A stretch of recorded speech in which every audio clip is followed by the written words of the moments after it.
দেখো, এরপর তোমাদের কোষ পর্দা আছে, আর কোষ পর্দার পর তোমাদের কোষীয় অঙ্গাণু স্টার্ট হচ্ছে মাইটোকন্ড্রিয়া। তো কোষ পর্দাটা এটা আমি একদম শেষে পড়াবো, ঠিক আছে। আর কোষ অঙ্গাণুর মধ্যে প্রথম যেটা তোমাদের বই আছে মাইটোকন্ড্রিয়া, তো মাইটোকন্ড্রিয়াটা ক্লাস 11-এর বোর্ডের ফাইনাল পরীক্ষাতে পরপর 2 বছর এসেছিল, ঠিক আছে। তো ওটার আসার সম্ভাবনা নেই, একদমই নেই। তবু 1% চান্স রাখছি যে হ্যাঁ যদি বা আবার রিপিট করে বাই চান্স, তবে 2বার পর এসছে, তো আগের বছর এসছে, তার আগের বছর এসছে, তো সেহেতু ওই মাইটোকন্ড্রিয়াটা এখন পড়াবো না, যেহেতু ওটা চলে এসছে। তাই যেগুলো ইম্পর্টেন্ট সেগুলো আমরা এখন কভার করব, দেন ওগুলো আমরা শেষে পড়বো। তো এখন দেখো, যে গঠনটা পড়বো সেটা হচ্ছে গলগি বডি। ওকে, এটা 3 মার্কসের জন্য একটা কোশ্চেন আসতে পারে। গলগি বডি পরীক্ষা হয়তো দিয়ে দিল যে গলগি বডির গঠন চিত্র বর্ণনা করো, 3 মার্কসের জন্য একটা কোশ্চেন এখান থেকে আসতে পারে। এটা খুব ছোট্ট একটা স্ট্রাকচার, মেনলি এখানে জেনে রাখতে হবে 3টে জিনিসের বর্ণনা করতে হবে। কি, গলগি বডি যেটা, সেটা আমি সব দেখাবো যে 3টে অংশ নিয়ে গঠিত। কি কি, একটা হচ্ছে সিস্টার্নি, ভ্যাকুয়েল এবং ভেসিকেল। এই সিস্টার্নি এবং মাইক্রোভেসিকেল এবং ভ্যাকুয়েল, এই 3টের বর্ণনা করলেই তোমার গলগি বডির স্ট্রাকচার কমপ্লিট। তো গলগি বডি বা গলগি কমপ্লেক্স একটা কি, একটা জটিল সাইটোপ্লাজমীয় গঠন। কারণ আমরা দেখেছিলাম না যে আদর্শ প্রাণী কোষ পড়তে গিয়ে আমরা কি দেখেছিলাম, যে এটা ধরো আদর্শ প্রাণী কোষ, তো সেই প্রাণী কোষের মধ্যে যদি এটা নিউক্লিয়াস হয়, তো সেই নিউক্লিয়াসের কাছে অবস্থিত এই যে চ্যাপ্টা থলির মতো যে অংশ, যাকে আমরা কি বলেছিলাম, গলগি বস্তু, যেটা কার মধ্যে বর্তমান, এইগুলো হচ্ছে তোমার কোষের মধ্যে থাকা যে তরল, তাকে আমরা সাইটোপ্লাজম বলেছি।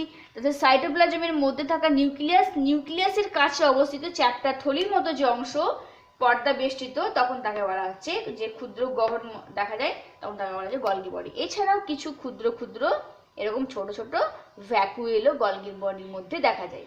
ওকে, তাহলে দেখো গলগি বডিটা কি না, স্টার্টিং এ আমরা বলবো যে গলগি বডি হচ্ছে একটা জটিল একটা সাইটোপ্লাজমীয় গঠন। ওকে, যেটা কোথায় অবস্থিত না, আদর্শ কোষে সাইটোপ্লাজমে, এটা নিউক্লিয়াস, এটা হচ্ছে তোমার নিউক্লিয়াস।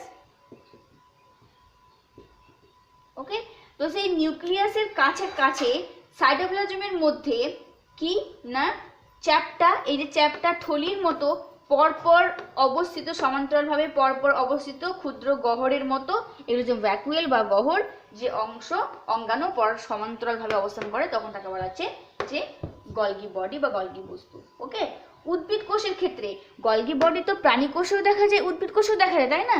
উদ্ভিদ কোষের ক্ষেত্রে গলগি বডিকে ডিকটিওজোম বলা হয়। তাহলে এখানে একটা কোশ্চেন আসতে পারে, একটা এমসিকিউ কোশ্চেন এখান থেকে ফ্রেম হতে পারে। কি বললাম, ডিকটিওজোম। তাহলে ডিকটিওজোমটা কি, ডিকটিওজোম হচ্ছে উদ্ভিদ কোষের গলগি বস্তুকে বলা হচ্ছে ডিকটিওজোম। এটা লিখে নেবে।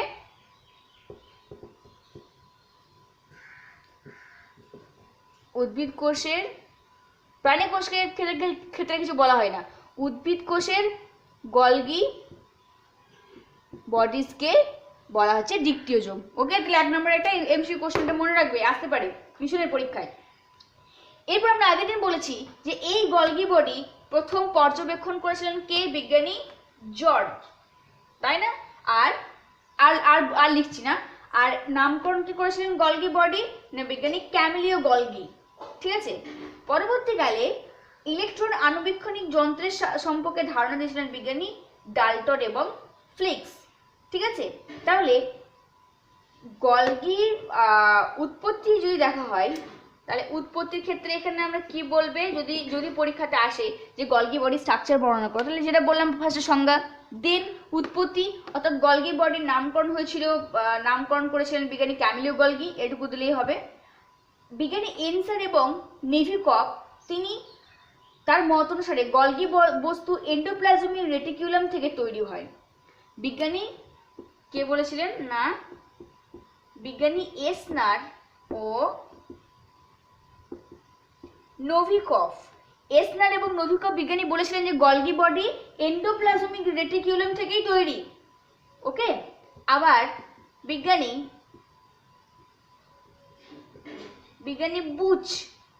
বুচ বলেছিলেন যে গলগি বডি নিউক্লিয় পর্দা থেকে তৈরি। ওকে। এবং বিজ্ঞানী ড্যানিয়েল বলেছিলেন যে গলগি বডি কোষ পর্দা থেকে উৎপন্ন। অর্থাৎ বিভিন্ন বিজ্ঞানীর বিভিন্ন মতামত, সবার তো আর এক মতামত হয় না। তাহলে বিভিন্ন জন বিভিন্ন রকম মতবাদ দিয়েছিলেন যে গলগি বডি উৎপত্তি অনুসারে। কেউ বলেছিলেন যে এটা এন্ডোপ্লাজম রেটিকুলাম থেকে তৈরি, কেউ বলেছিলেন যে এটা কোষ পর্দা থেকে তৈরি, কেউ বলেছিলেন এটা নিউক্লিয় পর্দা থেকে তৈরি। ওকে, উৎপত্তি। এবার দেখো গলগি বডি বিস্তৃতি। গলগি বডি বিস্তৃতি, গলগি বস্তু প্রাণী কোষের সাইটোপ্লাজমে, কোথায় বললাম যে কোথায় অবস্থান করে, এর অবস্থান হচ্ছে প্রাণী কোষের সাইটোপ্লাজমে নিউক্লিয়াসের কাছে, নিউক্লিয় পর্দার কাছে অবস্থান করে। তাহলে কি বললাম যে প্রাণী কোষের ক্ষেত্রে গলগি বস্তু কোথায় অবস্থান করে না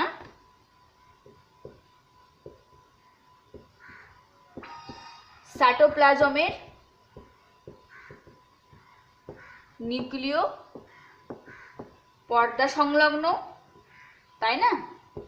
ওকে। আর উদ্ভিদ কোষের ক্ষেত্রে কোথায় থাকে নোট করবে।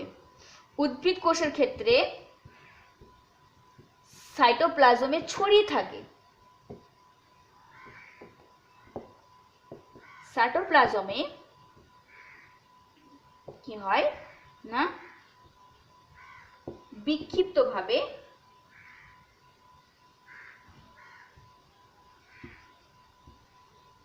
অবস্থান করে। কথাটার মানে কি, মানে প্রাণী কোষের ক্ষেত্রে যেমন দেখালাম যে এই রকম একটা চ্যাপ্টার থলির মতো পরপর মোটামুটি 20টি থলির মতো এরকম অংশ অবস্থান করে এক জায়গাতে নিউক্লিয় পর্দার কাছে, তখন আমরা সেটাকে বলছি যে গলগি বডি এক জায়গায় অবস্থান করছে। কিন্তু উদ্ভিদ কোষের ক্ষেত্রে বলছে এটা ছড়িয়ে থাকে, অর্থাৎ এটা এখানে ওখানে ছড়িয়ে বিক্ষিপ্তভাবে অবস্থান করছে হচ্ছে গলগি বডি। এবং উদ্ভিদ কোষের গলগি বডিকে একটু আগে কি বললাম যে ডিকটিউজম বলা হয়। ওকে। এটা আর কোথায় দেখা যায়, এটা আদি কোষে এরা অনুপস্থিত থাকে। তাহলে আদি কোষে গলগি বস্তু থাকে না, আদি কোষে থাকে না। কি থাকে না কথা বলছি আমি, গলগি বডি। আর আদর্শ কোষের ক্ষেত্রে, আদি কোষের ক্ষেত্রে গলগি বস্তু থাকে না, আর আদর্শ কোষের ক্ষেত্রে কোথায় কোথায় থাকে না জানো? আর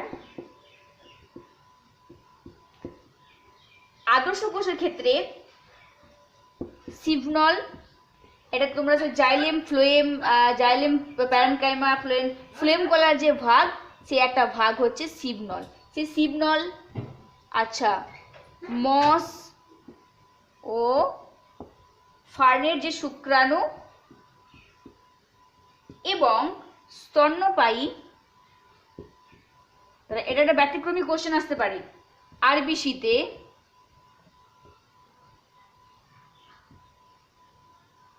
থাকে না। এটা একটা কোশ্চেন হতে পারে যে আদর্শ কোষের ক্ষেত্রে কোথায় কোথায় গলগি বডি দেখা যায় না। সিভনল হচ্ছে তোমার ওই ফ্লেম ইয়ের যে ভাগ আছে ফ্লেম করা, তার ভাগ একটা পার্ট। মস ফার্নের শুক্রাণু এবং স্তন্যপায়ী প্রাণীদের আরবিসিতে কি থাকে না, না গলগি বডি থাকে না। এই কোষীয় অঙ্গাণুগুলোকে না ইন্টারেস্ট সহকারে পড়বে, হ্যাঁ, তাহলে ভালো লাগবে, ঠিক আছে? এরপরে রাইবোজোম পড়াবো, আরো অনেক আছে, ভালো লাগবে। দেখো গলগি বডি সংখ্যা, আয়তন পড়া দরকার নেই, সংখ্যা হচ্ছে কি এদের কোষের সংখ্যা একাধিক, কোষে এই গলগি বডির সংখ্যা একাধিক থাকে। ওকে। প্যারামিবা একটা প্রজাতিতে 2টি গলগি বডি থাকে, তাহলে এটা মনে রাখবে যে এদের সংখ্যা কি হচ্ছে একাধিক থাকে। আর প্যারামিবা বলে একটা প্রাণী, যে প্রাণীটার ক্ষেত্রে 2টি গলগি বডি থাকে, 2টি গলগি বডিস থাকে, এবং যকৃৎ কোষে গলগি বডি সংখ্যা হয় অনেক সময় 50-এর বেশি। এরপর আমরা যেটাতে ঢুকবো সেটা হচ্ছে গলগি বডির পরীক্ষাতে এটা আসবে, পরাণু গঠন। পরীক্ষাতে 3 মার্কসের একটা কোশ্চেন আসবে গলগি বডির পরাণু গঠন চিত্র সহকারে, তখন ডায়াগ্রামটা মাস্ট দেবে। আমি একটা টেকনিক বলেছি যে প্রথমেই আমরা কি করব, যে যেগুলো জিনিস নিয়ে গঠিত সেটা আমরা আগে পয়েন্ট করে লিখবো, দেন আমরা ডায়াগ্রাম দেবো, ডায়াগ্রাম দেওয়ার পর আমরা সেই পয়েন্টগুলোকে ব্যাখ্যা করব। তাহলে গলগি বডির পরাণু গঠন হচ্ছে উদ্ভিদ এবং প্রাণী কোষের ক্ষেত্রে গলগি বডি গঠন একই, আলাদা আলাদা গঠন নয়, একই রকম গঠন দ্বারা গঠিত। তাহলে গলগি বডি প্রধানত তিন প্রকার গঠন সমন্বয়ে গঠিত। তাহলে প্রথম আমি লিখব যে গলগি বডি তিন প্রকারের গঠন সমন্বয়ে গঠিত। ওকে, কি কি গঠন? এক হচ্ছে সিস্টার্নি, খুব ছোট্ট একটা, এটা খুব ছোট্ট হচ্ছে তোমার একটা স্ট্রাকচার, খুব ছোট্ট। এক হচ্ছে সিস্টার্নি, দুই হচ্ছে মাইক্রো ভেসিকল, আর তিন হচ্ছে ভ্যাকুয়েল। দেখো তাহলে এই যে তিন প্রকারের গঠন নিয়ে তৈরি গলগি বডি, এই তারপর আমরা ডায়াগ্রাম দেবো, সেখানে আমরা সিস্টার্নি, মাইক্রোভেসিকেল, ভ্যাকুয়েল কি দেখাবো, দেন আমরা ব্যাখ্যা করবো সিস্টার্নি কি, মাইক্রোভেসিকেল কি, ভ্যাকুয়েল কি। এগুলো যদি আমার টেকনিক এই ওয়েতে লিখতে হয় তাহলে নাম্বার ভালো পাওয়া যাবে। ওকে, তাহলে ফার্স্ট আমরা দেখবো কি যে সিস্টার্নি। সিস্টার্নি কি? তাহলে গলগি বডি তিনটে অংশ নিয়ে গঠিত। কি বললাম? সিস্টার্নি, মাইক্রোভেসিকেল আর ভ্যাকুয়েল। এইটা তোমরা আমার আওয়াজ শুনতে পাচ্ছ, আমাকে দেখতে পাচ্ছ, কিন্তু আমি তো তোমাদেরকে দেখতে পাচ্ছি না বা আওয়াজ শুনতে পাচ্ছি না। তো এটা যদি মিশনে হতো, সামনে হতো, তো তোমাদেরকে না সঙ্গে সঙ্গে এগুলো ফিডব্যাক নিতাম। এগুলো করানোর পর আমি সঙ্গে সঙ্গে তোমাদেরকে বোর্ডে রাখতাম, বোর্ড ওয়ার্ক করাতাম, সঙ্গে সঙ্গে ফিডব্যাক নিতাম।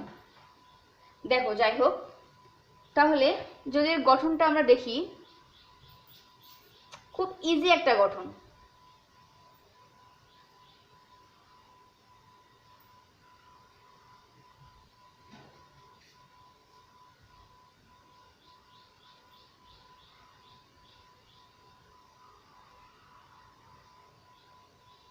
এই দেখো, এইরকম ধরনের একটা স্ট্রাকচার লক্ষ্য করা যায়। ওকে,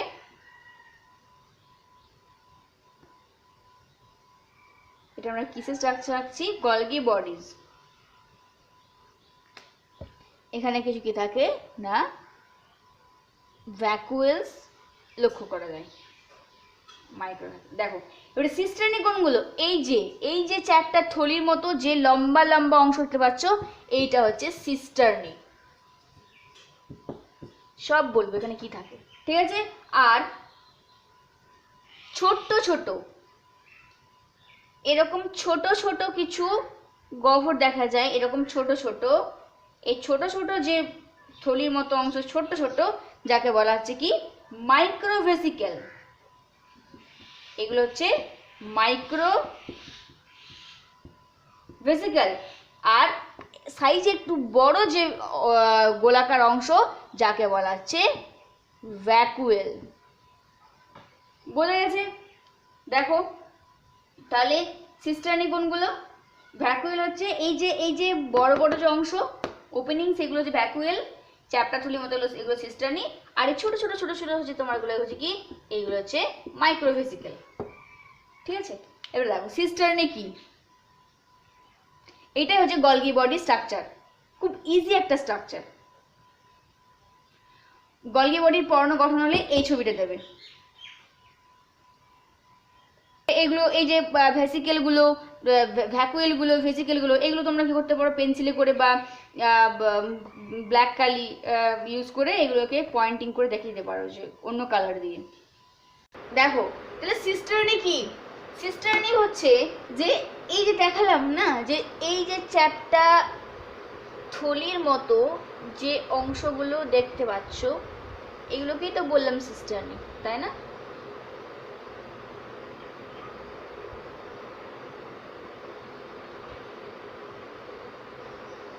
তো এইগুলোকে বললাম সিস্টার্নি। তো এই সিস্টার্নি কি?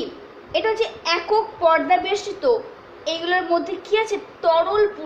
তরল পদার্থপূর্ণ চ্যাপ্টা থলির মতো যে অংশ, যাকে বলা হয় সিস্টার্নি। তো সিস্টার্নি হচ্ছে কি একক পর্দা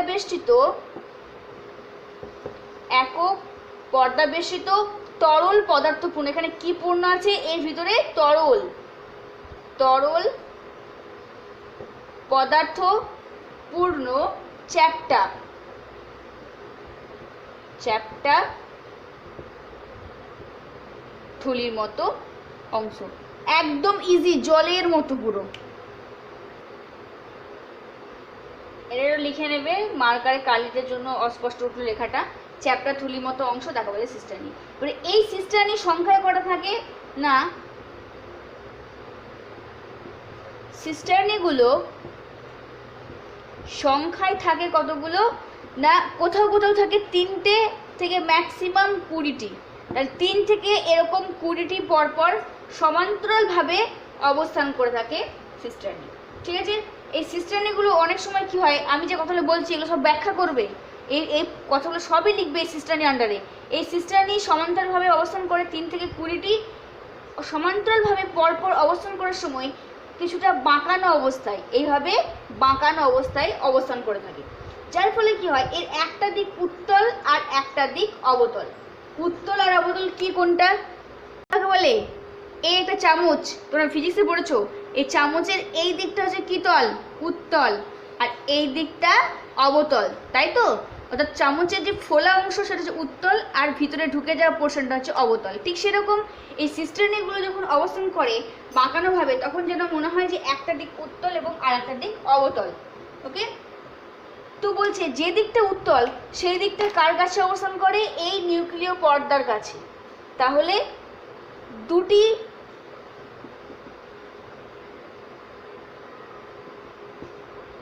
দিকে অবস্থিত। তাহলে ব্যাখ্যাটা কি বললাম, যে সিস্টার্নি হচ্ছে তোমার কয়টি তল থাকে, দুটি তল। একটা হচ্ছে উত্তল, এই পয়েন্টগুলো সব লিখবে, বইটা রিডিং করবে, শুধু আমার ক্লাস নয় বইটার একবার দেখে নেবে। একটা উত্তল ও একটা দিক হচ্ছে কি তল, অবতল। এখানে ডায়াগ্রাম দেখানো যাবে না, কারণ এগুলো 3 ডাইমেনশনাল না, এগুলো দেখানো সম্ভব না যে কোনটা উত্তল কোনটা অবতল। ঠিক আছে, তো উত্তল দিকটি বলেছে যে নিউক্লিয় পর্দার কাছাকাছি থাকে। এই যে উত্তল পোর্শন সেটা নিউক্লিয় পর্দার কাছাকাছি অবস্থান করে, আর অবতল দিকটা তার বিপরীত দিকে অবস্থান করে। ঠিক আছে, আচ্ছা, উত্তল দিকটি নিউক্লিয়ার পর্দার কাছাকাছি থাকে, একে সৃষ্টির তল বলা হয়। মানে এই তলটা এখান থেকে কিছু ফরমেশন হয়। ঠিক আছে, আর যেটা বিপরীত দিকে অবতল তল, সে অবতল পোর্শন থেকে কি হয় না, ভেসিকেল এবং ভ্যাকুয়েলগুলো তৈরি হয়। তাহলে বোঝা গেছে যে এই গলগি সিস্টার্নি দুটো পোর্শন তল, একটা উত্তল একটা অবতল। উত্তল যে ফোলা অংশ সেটা নিউক্লিয় পর্দা সংলগ্ন, যেখান থেকে কোনো কিছু ফরমেশন হয়। ঠিক আছে, আর অবতল দিকটি কোষ পর্দা। তাহলে দেখো, উত্তল দিকটি নিউক্লিয় পর্দার সঙ্গে যুক্ত থাকে, আর অবতল দিকটি কার থাকে না, কোষ পর্দার দিকে থাকে।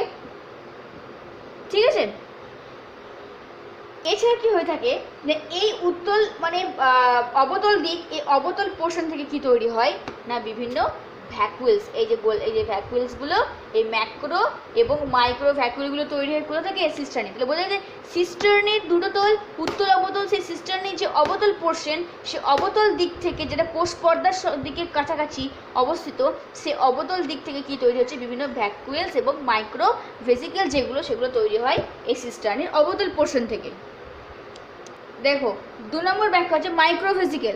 মাইক্রোভেসিকেল কি বলেছি, যে যে সিস্টার্নির পরিধির, অর্থাৎ সিস্টার্নির অবতল দিক থেকে তৈরি হয় কি, এই মাইক্রোভেসিকেলগুলো ক্ষুদ্র ক্ষুদ্র। মাইক্রোভেসিকেল কি বলবে, সিস্টার্নির অবতল দিক থেকে তৈরি হয় মাইক্রোভেসিকেল, যেগুলো হচ্ছে তোমার ছোট ছোট ক্ষুদ্র ক্ষুদ্র গোলাকার থলির মতো অংশ। এখানে কি থাকে না, ক্ষরণ বস্তু থাকে।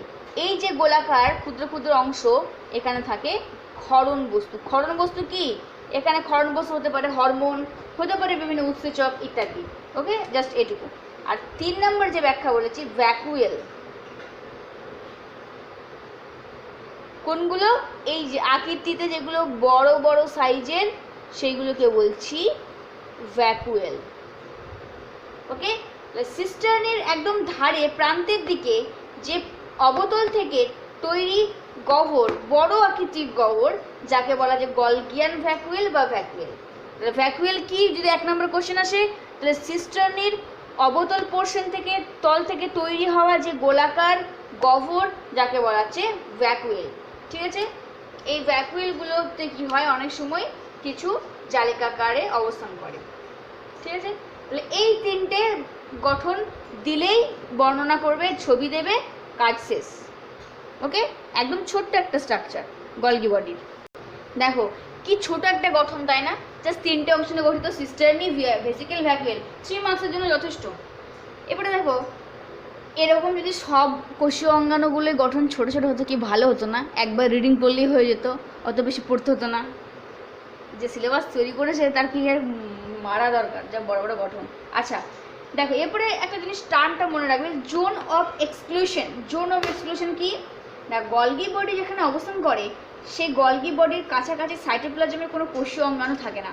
অর্থাৎ এইটা প্রাণীকোষ, প্রাণীকোষের মধ্যে নিউক্লিয়াস, এই যেখানে গলগি বডি অবস্থান করছে বলছে তার মানে তার আশেপাশে মানে খুব ক্লোজলি কাছাকাছি সাইটোপ্লাজমের মধ্যে কোনো কোষীয় অঙ্গাণু থাকে না, তাই এই অঞ্চলটাকে বলা যায় জোন অফ এক্সক্লুশন। কি বললাম? যে গলগি বডির কাছাকাছি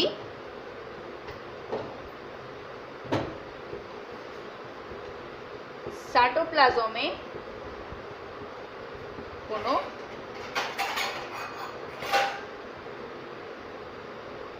কোনো কোষ অঙ্গাণু থাকে না, তাই এই অঞ্চলটিকে বলা হয় জোন অফ এক্সক্লুশন। ওকে, এর আশেপাশে কোনো কোষীয় অঙ্গাণু সেরকম লক্ষ্য করা যায় না, সেজন্য অঞ্চলটাকে বলা হয় জোন অফ এক্সক্লুশন। দেখো কোষ গলগি বডির কাজ, এটা পরীক্ষায় আসতে পারে, পড়ানো গঠনটাও আসতে পারে, এটাও আসতে পারে 2 মার্কসের। তো কাজ বললে এই হেডিংগুলো দেবে এবং হেডিংয়ের আন্ডারে বর্ণনা করবে। আমি বর্ণনা করছি না, হেডিংগুলো দেখো আমি বলে দিচ্ছি। ক্ষরণ, গলগি বডির প্রধান কতগুলো কাজ আছে, তার মধ্যে 1 নম্বর হচ্ছে ক্ষরণ। ক্ষরণ হচ্ছে কি, গলগি বডি বিভিন্ন উৎসেচক, হরমোন, মিউকাস ইত্যাদি ক্ষরণ করে। কি করে? উৎসেচক, হরমোন, মিউকাস। আমি এরকম লিখছি মানে তোমরা এরকম লিখে ছেড়ে দেবে না, তোমরা বাক্যটাকে সম্পূর্ণ করবে। বইটা পড়বে, বইটা পড়ে আমি যখন হোমওয়ার্ক দেবো তখন সুন্দর করে লিখে পাঠাবে। তাহলে গলগি বডি বিভিন্ন উৎসেচক, হরমোন, মিউকাস, নিউরোসিক্রেটরি পদার্থ ইত্যাদি ক্ষরণ করে। নিউরোসিক্রেটরি পদার্থ নার্ভ পড়ার সময় বলেছিলাম। ওকে, তো এগুলো ক্ষরণ করে এবং ক্ষরণকারী ভেসিকল এই কাজের সঙ্গে যুক্ত। পরিবহন, সেকেন্ড কি কাজ করে? পরিবহন করে। অর্থাৎ গলগি বডি কোষ মধ্যস্থ বিভিন্ন উৎসেচক, ধাত্র, প্রোটিন এইগুলো পরিবহনে সাহায্য করে গলগি বস্তু। কার্বোহাইড্রেট সংশ্লেষণ, সরল শর্করা থেকে কার্বোহাইড্রেট সংশ্লেষে বিশেষ ভূমিকা পালন করে গলগি বস্তু। ঠিক আছে, উদ্ভিদ কোষের পেকটিন, পলিস্যাকারাইড সংশ্লেষে গলগি বডি সম্পূর্ণ হয়। সঞ্চয় কাজ করে কে? গলগি বস্তু। সঞ্চয় কাজ হচ্ছে গলগি বডি বিভিন্ন প্রকার খাদ্যবস্তু সঞ্চয় ভাণ্ডার। অর্থাৎ একই করে ওই যে ভ্যাকুয়েলগুলো বলছি না, গহ্বর, এখান থেকে বিভিন্ন হরমোন, উৎসেচক, মিউকাস যেমন ক্ষরণ করে, এই ভেসিকেলগুলোতে বিভিন্ন প্রকারের খাদ্যবস্তুকে সঞ্চয় করে রাখে। ওকে, এবং এই খাদ্য সঞ্চয় করার কাজে কে সাহায্য করে? এই গলগি বডির যে বড় বড় ভ্যাকুয়েল, সেই ভ্যাকুয়েলগুলো সহায়তা করে। এছাড়া এখানে কি করে? বিভিন্ন রকমের উৎসেচকের পরিবহন বা প্রোটিনের পরিবহনে সহায়তা করে। আর কি করে? কোষ প্রাচীর গঠন। কোষ বিভাজনের অ্যানাফেজ দশায় ভেসিকেলগুলো বিষুব অঞ্চলে তারা দুই প্রান্তের দিকে গমন হয়ে গিয়ে পরস্পরের সঙ্গে যুক্ত হয়ে সেল প্লেট বা কোষ পাত গঠন করে। ওকে, আচ্ছা, লাইসোজোম গঠন করে। লাইসোজোম হচ্ছে গলগি বডি সিস্টার্নের প্রাথমিক লাইসোজোম। লাইসোজোম যখন পড়বো তখন দেখাবো লাইসোজোমটা কি। তো সেই লাইসোজোমের যে প্রাথমিক যে স্ট্রাকচার, সেটা কে গঠন করে? গলগি বডির এই যে সিস্টার্নি পোর্শন আছে, এই সিস্টার্নিগুলো থেকে গলগি বডির প্রাথমিক স্ট্রাকচারটা তৈরি হয়। আর একটা কাজ আছে, যেটা হচ্ছে অ্যাক্রোজোম। এই পয়েন্টটা লিখে নেবে। আর একটা কাজ করে, যেটা হচ্ছে অ্যাক্রোজোম। এই সব পয়েন্টগুলো দেওয়ার চেষ্টা করবে। অ্যাক্রোজোম হচ্ছে গলগি বডির শুক্রাণুর অ্যাক্রোজোম গঠন করে। ঠিক আছে, দুই প্রান্তে। তো এই কাজগুলো করে থাকে গলগি বডি। নোট করে নেবেন।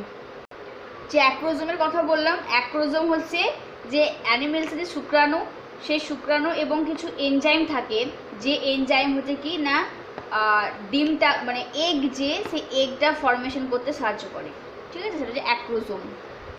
দেখো গলগি বডির ক্ষরণ পদ্ধতি, অর্থাৎ এই যে একটু আগে বললাম না যে গলগি বডির কাজ হচ্ছে ক্ষরণ, তাহলে গলগি বডির মধ্যে থাকা যে উৎসেচক, বিভিন্ন মিউকাস বা হরমোন, সেগুলো ক্ষরণ হয় কোন পদ্ধতিতে। দেখো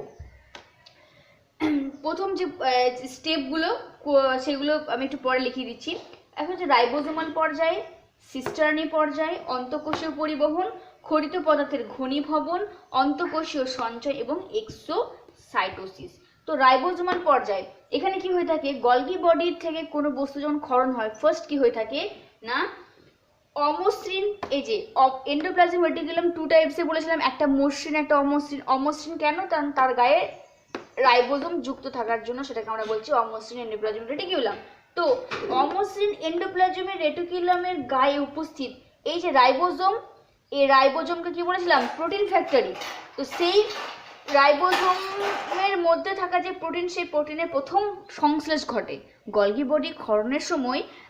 রাফ এন্ডোপ্লাজমিক রেটিকুলামের মধ্যে রাইবোজোমের মধ্যে থাকা প্রোটিনের সংশ্লেষ ঘটে। তারপরে কি হয় না, সেই যে রাইবোজোমে সংশ্লেষিত প্রোটিন, সেই প্রোটিনগুলো তরল আকারে এন্ডোপ্লাজমিক রেটিকুলামের সিস্টার্নি, এই যে সিস্টার্নি, এন্ডোপ্লাজমিক রেটিকুলামের যে সিস্টার্নি, সেখানে এসে জমা হয়, ঠিক আছে।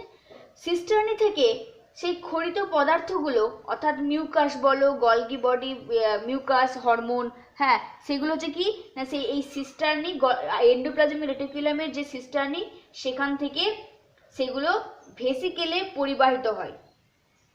ওকে, ভেসিকেলে পরিবাহিত হচ্ছে, ঠিক আছে। ভেসিকেলে পরিবাহিত হওয়ার পর এন্ডোপ্লাজমিক রেটিকুলামের সিস্টার্নিগুলো গলগি বডির কিছু সিস্টার্নির নালি, এই লম্বা লম্বা নালি দেখা যায়, সেই নালিগুলো হয় কি না ভেসিকেলের সঙ্গে যুক্ত হয়ে পরিবহন করতে সাহায্য করে। অর্থাৎ রাফ এন্ডোপ্লাজমিক রেটিকুলামের রাইবোজোমের মধ্যে থাকা প্রোটিন প্রথমে সংশ্লেষ ঘটে, সেই প্রোটিনগুলো তরল আকারে এন্ডোপ্লাজমিক রেটিকুলামের সিস্টার্নিতে আসে।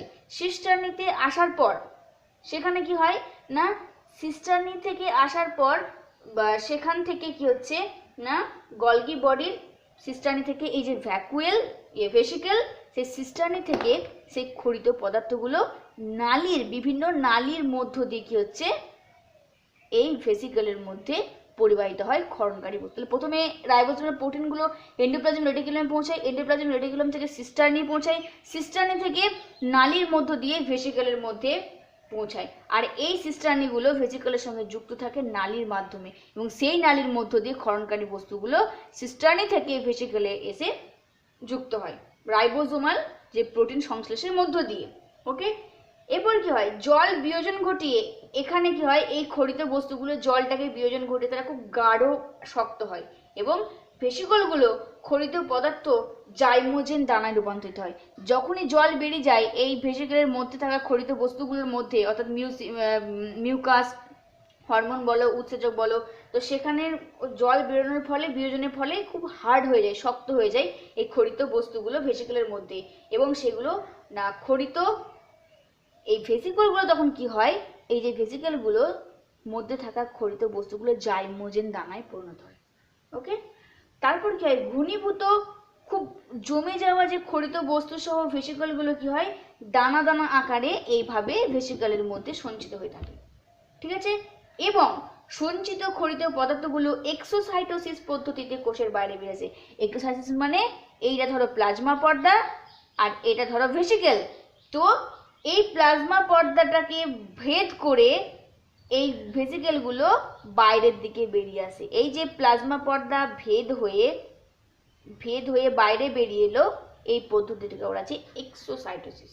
এবং ক্ষরিত পদার্থগুলো কোষের প্লাজমা পর্দার নিকটে এসে দানাগুলো পর্দা প্লাজমার সঙ্গে যুক্ত হয় এবং সঞ্চিত পদার্থ কোষ বাইরে নিক্ষেপ করে। তাহলে কি বললাম দেখো আরেকবার, যে গলগি বডি ক্ষরণ বস্তু প্রথম বললাম রাফ এন্ডোপ্লাজমিক রেটিকুলামের রাইবোজোমের মধ্যে থাকা প্রোটিন সংশ্লেষ ঘটে, সেই প্রোটিনগুলো তরল আকারে এন্ডোপ্লাজমিক রেটিকুলামের সিস্টার্নিতে আসে, সেই সিস্টার্নি থেকে সেই ক্ষরণকারী বস্তুগুলো কোথায় আসে? নালিকাকার মাধ্যমে ভেসিকেল আসে, সিস্টানির সঙ্গে ভেসিকেলগুলো অ্যাটাচ থাকে নালীপথের মধ্য দিয়ে। তাহলে প্রথমে সিস্টানির মধ্যে থাকা ক্ষরণকারী বস্তুগুলো ভেসিকেল আসে, ভেসিকেলে আসার পর সেই ক্ষরণকারী বস্তুগুলো কি হয় না আস্তে আস্তে শক্ত হয়ে জমাট বাঁধতে থাকে জল বিয়োজনের ফলে। জমাট বাঁধার পর তারা ছোট ছোট দানায় পরিণত হয়, যাকে বলা যায় জাইমোজেন। জাইমোজেন ছোট ছোট দানা, জাইমোজেন মানে হচ্ছে তোমার ছোট ছোট দানা। এই দানায় পরিণত হওয়ার পর কি হয় আস্তে আস্তে এই ভেসিকেলগুলো প্লাজমা পর্দার সংলগ্নে আসে। প্লাজমা পর্দার কাছাকাছি আসার পর তারা এই ভেসিকেল থেকে নির্গত ক্ষরণকারী বস্তুগুলো প্লাজমা পর্দায় জমা হয় এবং প্লাজমা পর্দা বা কোষ পর্দা ভেদ কি করে, কোষ পর্দা ভেদ করে সেই ক্ষরণকারী বস্তুকে কোষ পর্দার বাইরে থেকে নির্গত করতে সাহায্য করে। কারণ আমরা বলেছিলাম কোষ পর্দা হচ্ছে তোমার একটা ভেদ্য বা প্রভেদক পর্দা, যে কিছু বস্তুকে ভিতর থেকে বাইরে থেকে বের করতে সাহায্য করে। এই ক্ষরণকারী বস্তুগুলো যখন কোষ পর্দার কাছে সংলগ্ন হয়ে জমা হয় তখন সেই কোষ পর্দা সেই ক্ষরণকারী বস্তুকে কোষের বাইরে পরিবাহিত হতে সাহায্য করে। তো এই পদ্ধতির মধ্য দিয়ে কি করে গলগি বস্তু ক্ষরণ সম্পন্ন হয়। কোন পর্যায়ে? এক হচ্ছে রাইবোজোমাল পর্যায়, যেখান থেকে প্রোটিন সংশ্লেষ ঘটে। সিস্টার্নাল পর্যায়ে রাইবোজোমের মধ্যে থাকা প্রোটিন সংশ্লেষ হওয়ার পর সেই প্রোটিনগুলো তরল আকারে এন্ডোপ্লাজমিক রেটিকুলামের সিস্টার্নির সঙ্গে যুক্ত থাকে। সেই সিস্টার্নি থেকে আস্তে আস্তে কি হয় না অন্তঃকোষের পরিবহন ঘটে। অন্তঃকোষের পরিবহন মানে সিস্টার্নির মধ্যে থাকা খরিত বস্তুগুলো আস্তে আস্তে ভেসিকেলে ভ্যাকুয়েলে এসে জমা হয়। কার মাধ্যমে? একটা নালীপথের মধ্য দিয়ে ভ্যাকুয়েলে এসে জমা হওয়ার পর সেই ভ্যাকুয়েলের মধ্যে সেই খরিত পদার্থগুলো সেটা মিউকাস হতে পারে, হরমোন হতে পারে, উৎসেচক, জল বিয়োজনের মধ্যে কি করে আস্তে আস্তে ঘনীভূত বা জাইমোজেন দানা রূপান্তরিত হয়।